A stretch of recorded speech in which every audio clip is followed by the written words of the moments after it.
तो हम लोग पढ़ने जा रहे हैं सेट्स के बारे में, जो कि हमारा क्लास 11th का पहला चैप्टर है मैथमेटिक्स का सेट। तो चलिए पहले से समझते हैं। तो सेट की पहले डेफिनेशन की बात करते हैं कि आखिर इसकी डेफिनेशन क्या है। तो मैं इसकी डेफिनेशन यहाँ पर ब्लैक बोर्ड वाइट बोर्ड पर लिखता हूँ, जो कि आप देख सकते हैं। A set is a collection of well defined objects. ठीक है, a set is a collection of well defined objects. तो इसको एक एग्जांपल से समझते हैं। तो मैंने यहाँ पर एक सेट लिख दिया आपके सामने। ठीक है, अच्छा, अब सेट्स को यूजुअली हम कैपिटल लेटर्स से डिनोट करते हैं। इसको करली ब्रैकेट में लिखते हैं। ठीक है, और इसके अंदर जो लिखा हुआ है 1 2 3 4, इसको हम एलिमेंट बोलते हैं, और इसको कॉमा से हम लोग सेपरेट करते हैं। ठीक है, इसको बेसिकली इसकी जो रिप्रेजेंटेशन है वो कुछ इस प्रकार है। अब जो सेट है वो कॉन्टिन्यूअस भी होता है और डिस्क्रीट भी होता है। अब कॉन्टिन्यूअस, अब ये जो सेट मैंने आपके सामने लिखा है इसको हम लोग बोलते हैं कॉन्टिन्यूअस सेट। ठीक है,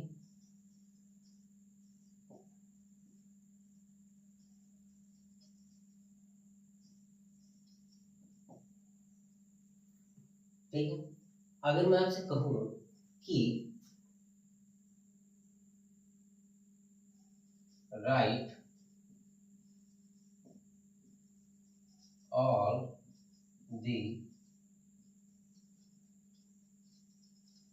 नंबर्स बिटवीन 3 and 4।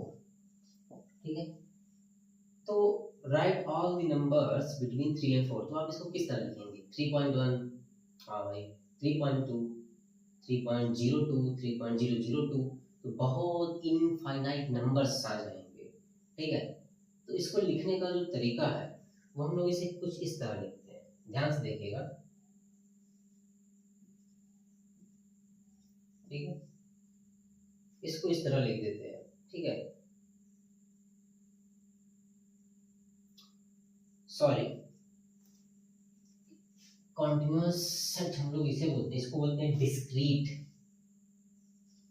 इसको हम लोग बोलते हैं डिस्क्रीट, डिस्क्रीट सेट, और इसको बोलते हैं कॉन्टिन्यूअस, कॉन्टिन्यूअस सेट।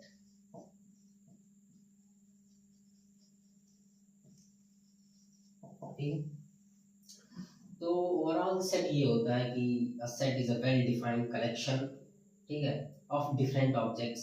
और एक एलिमेंट को दो बार नहीं लिखना है। ठीक है, अब यहाँ पर ये मत करिएगा कि यहाँ पर हमने फिर से 1 लिख दिया। ठीक है, ये काम नहीं, एक एलिमेंट को सिर्फ एक ही बार लिखना है, और कर्ली ब्रैकेट में लिखना है, कॉमा से सेपरेट करना है। ठीक है, इसमें इनफाइनाइट एलिमेंट भी हो सकते हैं और फाइनाइट एलिमेंट भी हो सकते हैं, जिसको हमने यहाँ पर लिख दिया है। अगर इसको देखिए तो इसके बीच इनफाइनाइट एलिमेंट होंगे। आप देखिए 3 और 4 के बीच में, इसको हम लोग बोलते हैं कॉन्टिन्यूअस सेट। और इनफाइनाइट एलिमेंट अगर नहीं है तो इसको बोलते हैं डिस्क्रीट सेट। ठीक है, और आप लोगों को जो इसमें नोट वगैरह करना है कर लीजिए, फिर इसके बाद हम लोग आगे बढ़ते हैं।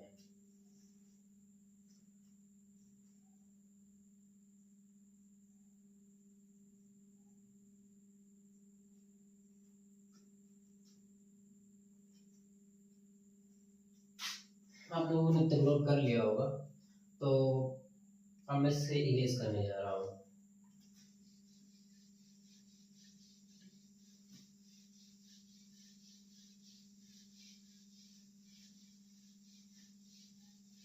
ठीक है, तो बेसिकली सेट्स के बारे में हमने सीख लिया कि मोटी माटा ये होता क्या है, लेकिन इसमें एक चीज है, वो है well defined collection of different object.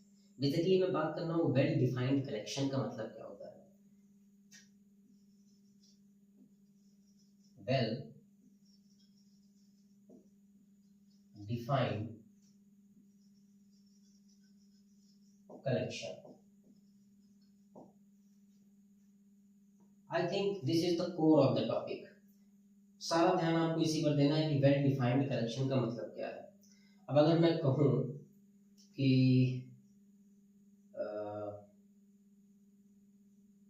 I am a genius in mathematics, ठीक है, मैं अपने आप को कहूँ कि मैं जीनियस हूँ मैथमेटिक्स में, तो डिफरेंट लोगों के लिए डिफरेंट तरीके की ऑब्जर्वेशन होगी और वो डिफरेंट तरीके से डिसाइड करेंगे कि मैं उनके लिए जीनियस हूँ या नहीं हूँ। अगर मेरे सामने एक छोटा बच्चा है, मैं उसे समझा दिया सब कुछ, तो वो समझेगा कि मैं जीनियस हूँ मैथ में। कोई ये सपोज कोई मैथमेटिशियन है, उसके सामने मैं जाके खड़ा होऊंगा तो वो कहेगा कि मैं बेवकूफ़ हूँ। तो ये जो चीज़ है, ये एक वेल डिफाइंड नहीं है। मेरा जीनियस होना लोगों के पर्सपेक्टिव पर डिपेंड करता है। लेकिन अगर मैं वहीं कह दूं कि right all the natural numbers, देखते हैं, right all the natural numbers less than 4। तो आप क्या बताएंगे? Right all the natural numbers, तो आप कहेंगे कि लेस देन 4, तो कहेंगे कि 1 2 3। अब आप मुझसे पूछेंगे तो मैं यही बताऊंगा, आप किसी और से पूछेंगे तो वो भी यही बताएगा। तो मतलब लोगों के पर्सपेक्टिव के हिसाब से ये चीज़ बदल नहीं रही है। ये एक वेल डिफाइंड कलेक्शन है, लोगों के पर्सपेक्टिव पर डिपेंड नहीं करती है। जैसे मेरा जीनियस होना एक छोटे बच्चे के लिए कुछ अलग था, एक मैथमेटिशियन के लिए कुछ अलग था, तो पर्सपेक्टिव के हिसाब से चीज़ें बदल रही थी, ठीक है। तो वेल डिफाइंड कलेक्शन का मतलब यही होता है, ठीक है। अब हम लोग कुछ क्वेश्चंस के थ्रू इस बात को समझते हैं।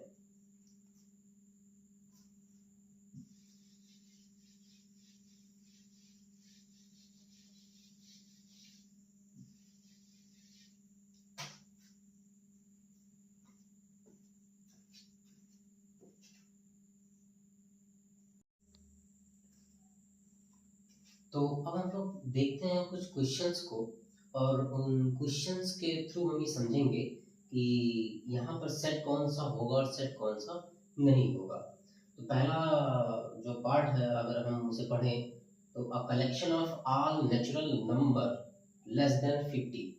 तो आप अगर इसे देखो, तो मैं अगर इसे पढ़ूंगा तो मैं ये कहूँगा कि वो सारे नेचुरल नंबर जो कि 50 से छोटे हो, तो मैं कहूँगा यार 1 2 3 4 डॉट डॉट करते करते 49 तक जाऊँगा, ठीक है। तो मैं तो ये कहूँगा कि भाई ये सेट होगा, ठीक है। क्यों होगा ये मैंने एक्सप्लेन कर दिया कि मुझसे अगर आप ये क्वेश्चन पूछोगे, तब जो मैं लिखूंगा 1 2 3 4 डॉट डॉट करते करते 49 तक, मैं अगर आपसे पूछूंगा तो आप भी वही जवाब दोगे, ठीक है। तो अगर मैं किसी से भी ये क्वेश्चन पूछूंगा तो वो सभी का जवाब सेम आएगा। ये एक वेल डिफाइंड कलेक्शन है, ठीक है। इस वजह से इसे हम सेट बोलेंगे। और दूसरा पार्ट क्या है? A collection of difficult topics in physics. तो फिजिक्स में डिफिकल्ट टॉपिक्स का जो कलेक्शन होगा वो एक सेट होगा या नहीं होगा? तो अच्छा, ये सेट नहीं होगा। अब बात करते हैं ये क्यों नहीं होगा। क्योंकि डिफिकल्ट टॉपिक लोग पर्सपेक्टिव के हिसाब से बदलता है। मेरे लिए डिफिकल्ट कुछ दूसरा होगा, आपके लिए डिफिकल्ट कुछ दूसरा होगा। हो सकता है मुझे सब कुछ आता हो फिजिक्स में, हो सकता है आपको कुछ ना आता हो, तो आपके लिए सब कुछ डिफिकल्ट हो सकता है। हो सकता है मुझे कुछ चैप्टर्स अच्छे से ना आते हो, तो मेरे लिए वो डिफिकल्ट हो जाएंगे। तो कुल मिलाकर बात यह है कि लोगों के ऊपर ये चीज़ डिपेंड कर रही है। इनके लिए कुछ डिफिकल्ट होगा, इनके लिए कुछ डिफिकल्ट होगा, मेरे लिए कुछ डिफिकल्ट होगा, आपके लिए कुछ डिफिकल्ट होगा। तो ये एक वेल डिफाइंड कलेक्शन नहीं है, इस वजह से इसे हम सेट नहीं कहेंगे। अच्छा, a collection of prime numbers, हाँ भाई ये सेट है a collection of prime numbers. अब अगर आप मुझसे प्राइम नंबर पूछोगे तो मैं तो बताऊंगा कि भाई जो है वो तो बताऊंगा, मैं आपसे पूछूंगा तो आप भी वही बताओगे, किसी और से पूछूंगा वो भी वही बताएगा, इस वजह से सेट होगा। ठीक है, चौथा पार्ट गया a collection of most intelligent person on this planet. अच्छा भाई, इस धरती पर सबसे बुद्धिमान व्यक्ति का कलेक्शन अगर मुझसे बनाने को कहा जाए, आपसे भी बनाने को कहा जाए, तो मेरी लिस्ट आपकी लिस्ट हो सकता है मैच हो सकता है ना हो।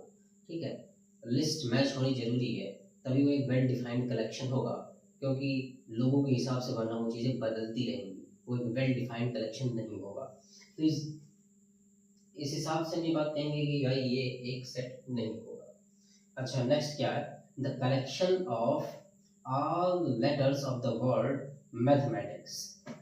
तो सिंपल सी बात है, ये सेट होगा, इसमें तो मुझे नहीं लगता कि आपको कोई परेशानी होनी चाहिए, क्योंकि अगर आप मुझे मैथमेटिक्स की सिंपल कहूँ तो स्पेलिंग पूछेंगे तो मैं तो यही बताऊंगा, आपसे पूछूंगा तो आप भी यही बताओगे, किसी और से पूछूंगा तो वो भी यही बताएगा।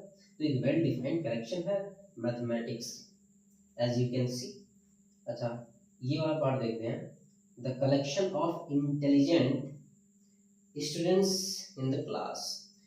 तो सिंपल सी बात है, ये सेट नहीं होगा।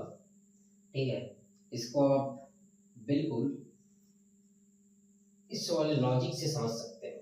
ठीक है, कि किसी के लिए इंटेलिजेंट स्टूडेंट मैं हूँ, किसी के लिए इंटेलिजेंट स्टूडेंट कोई दूसरा है। अब डिपेंड करता है कि आपका पैरामीटर क्या है, किस बेसिस पे आप डिसाइड करते हो। ठीक है, आप नंबर के बेसिस पे डिसाइड करते हो, आप क्यूरियोसिटी के बेसिस पे डिसाइड करते हो कि ये इंटेलिजेंट है। ठीक है, तो डिपेंड करता है कि आपने पैरामीटर क्या इस्तेमाल किया है। ठीक है, तो इस वजह से हम ये कह देंगे कि this is not a set because it depends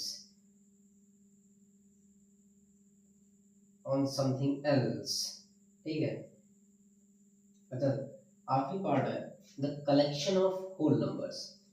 तो ये तो सेट हो जाएगा भैया, the collection of whole numbers, simple सी बात है, 0 1 2 3 डॉट डॉट करते करते। ठीक है, मुझसे आप पूछोगे the collection of whole number, मैं तो यही बताऊंगा, आपसे पूछेंगे आप भी यही बताओगे, नहीं बताओगे तो आप होल नंबर के बारे में नहीं जानते, that is your mistake. But ये एक सेट होगा। तो हमने सेट के बारे में इसकी डेफिनेशन वगैरह देख ली, मोटी माटा कहूँ तो हमने सेट के बारे में ऊपर ऊपर से देख लिया कि ये होता क्या है। अच्छा भाई, और कुछ क्वेश्चंस के थ्रू समझ लिया कि किन्हें सेट कहा जाता है, किन्हें सेट नहीं कहा जाता है।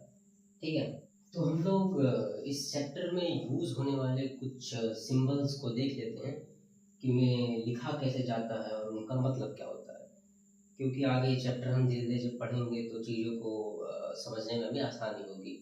ठीक है, हालांकि हम लोग आगे डिटेल में क्वेश्चंस करेंगे तो समझ जाएंगे जहाँ जहाँ सिंबल्स का इस्तेमाल आएगा, लेकिन फिर भी मैं आपको बता देना चाहता हूँ कि कुछ इंपॉर्टेंट सिंबल्स और उनके मतलब क्या है। आप इस सिंबल को देख रहे होंगे, इसका मतलब होता है बिलोंग्स टू।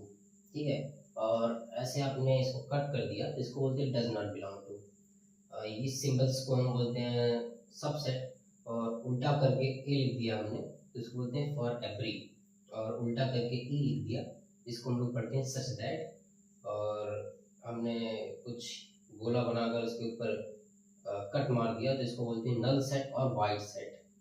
यू से यूनिवर्सल सेट, और कुछ इस तरीके से अगर आप एरो लगाते हैं इसको बोलते हैं इम्प्लाइज टू, और इस तरीके से अगर आप सिंबल बनाते हैं इसको हम लोग बोलते हैं इफ एंड ओनली इफ। ठीक है, तो फिलहाल आपको ज़्यादा कुछ खास इसमें जानना नहीं है, सिंबल्स को दिमाग में रखिए, कहते क्या है उसको दिमाग में रखिए, यूज़ क्या है, इन चीज़ों का मतलब क्या है, उसको हम लोग आगे पढ़ेंगे धीरे धीरे करके।